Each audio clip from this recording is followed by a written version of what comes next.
Speaker, for years, the Prime Minister and his cabinet played politics with the WASPy women. The Deputy Prime Minister said Conservatives were stealing their pensions.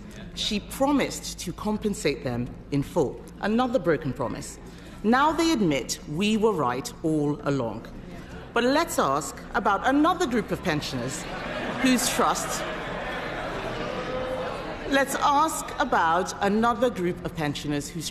was broken. Since the Chancellor cut winter fuel payments, how many extra people have applied for pension credit? Mr. Speaker, the number one job of this government was to put the finances back in order after the last government lost control. They left a £22 billion black hole and we had to take tough choices. Labour has declared a war on British pensioners. A shocking vote took place in the House of Commons to eliminate winter heating subsidies for seniors. While the amount may seem small, £300, it has been a lifeline for millions of elderly individuals. Last winter, Britain recorded 5,000 deaths from hypothermia in their own homes. With the removal of these subsidies, an additional 4,000 pensioners could die from the cold each winter due to insufficient funds for heating. The British state budget is facing a shortfall of tens of billions of pounds, leaving no resources to address this issue. The Labour Party's actions appear to be incredibly cynical, especially since pensioners tend to vote for the Conservatives and the Reform Party. Consequently, it is not the current government's electorate that is suffering. In the future, one might even look to Canada as a model for implementing euthanasia for pensioners as a means of cutting costs. Make sure the most vulnerable pensioners do get the winter fuel payment, and we have been encouraging and driving up eligibility for pension credit, so saying up to their entitlement, and she should join that campaign. But, Mr. Speaker, here's the difference. Because we've stabilised the economy, we can commit to the triple lock. That means that next April, pensioners get another £470. But here's the difference, because 2 weeks ago, the Shadow Chancellor said the triple lock is unsustainable, their position. So pensioners would lose out under the Tories yet again. The government has once again misled women by refusing to provide compensation for those impacted by changes to the state pension age. Pensioners who participated in a recent survey by Express.Company expressed that they feel like second-class citizens following the government's shameful decision to deny compensation to millions of women. Pensions Minister Liz Kendall confirmed yesterday that the government will not provide payments to the majority of the 3.6 million women born in the 50s who were not adequately informed about the increase in the state pension age. The Labour Party seems to disregard pensioners. After all, they eliminated winter pension allowances. They appear to prioritise saving money over the well-being of seniors. Labour represents the worst leadership for this country, as they are all millionaires who contribute very little. Speaker, he didn't answer the question because he doesn't know the answer. There are 850,000 eligible pensioners not claiming pension credit. If they sign up, that will cost the Treasury £2.3 billion, wiping out the savings that the Chancellor claimed she would make. Before the election, his Chief Secretary told the public they had no plans to cut winter fuel. But they did have plans, didn't they? Age UK say cutting the winter fuel payment with very little notice will potentially jeopardise the health and finances of millions of older people.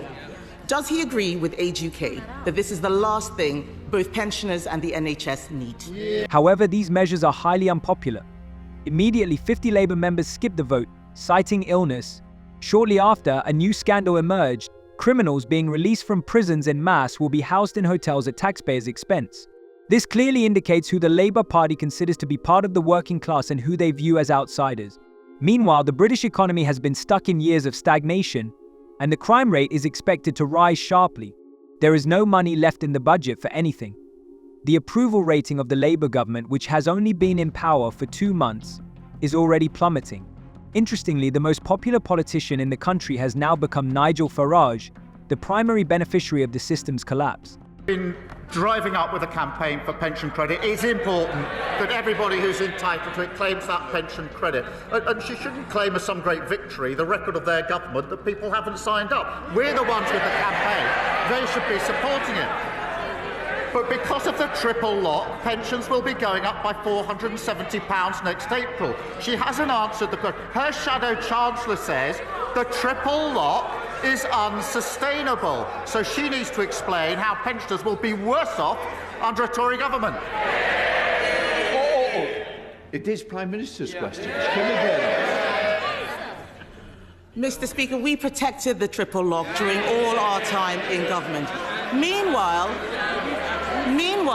energy bills are increasing, despite his promise to cut them by £300. In Scotland, his party leader wants to restore the winter fuel payments. Across England, councils are scrabbling together funds for struggling.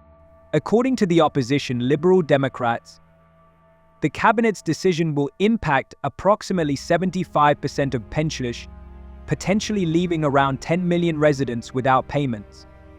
Starmer himself stated that Labour is compelled to reduce government spending because the previous Conservative government, led by Rishi Sunak, left a budget shortfall of £22 billion.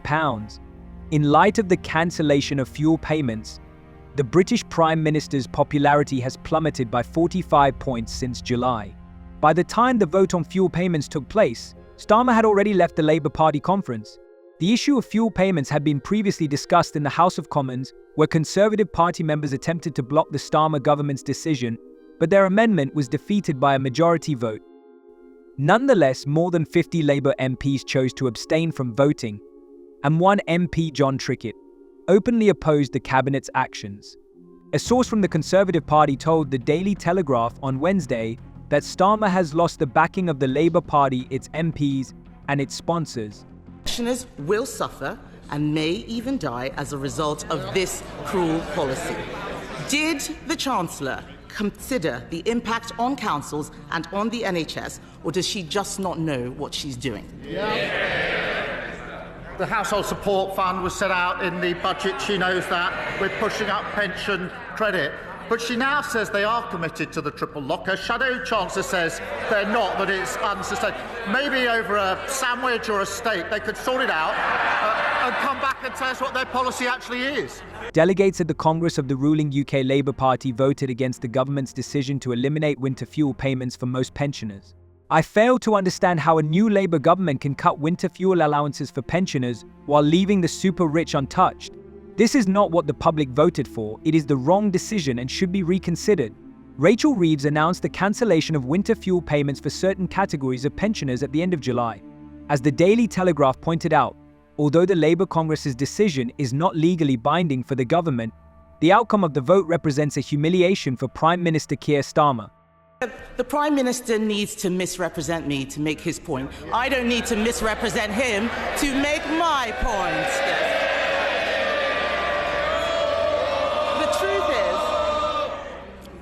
The truth is, he didn't think this through.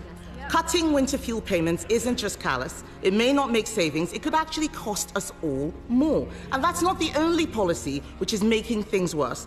The Chancellor's budget is a body blow to family businesses and also charities. Marie Curie have warned that Labour's budget will cost them nearly £3 million a year.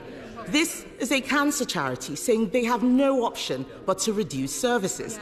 Did the Chancellor tell the Prime Minister that her jobs tax was going to hit charities? Labour has a clear agenda: eliminate financial support for pensioners while increasing energy costs. This is the new socialist Britain. It's important to recognise from the outset that ideology, rather than common sense, drives the decisions in this new Labour government. Ed Miliband, the British Energy Minister, is grappling with the challenge of raising £1.5 billion for one of his preferred initiatives, wind farms. Fortunately, a solution has emerged. He has redirected the £1.5 billion needed to fund his wind farms from the winter energy package intended for pensioners. The UK government has opted to use the funds saved from cancelling the winter fuel allowance to finance these wind farms.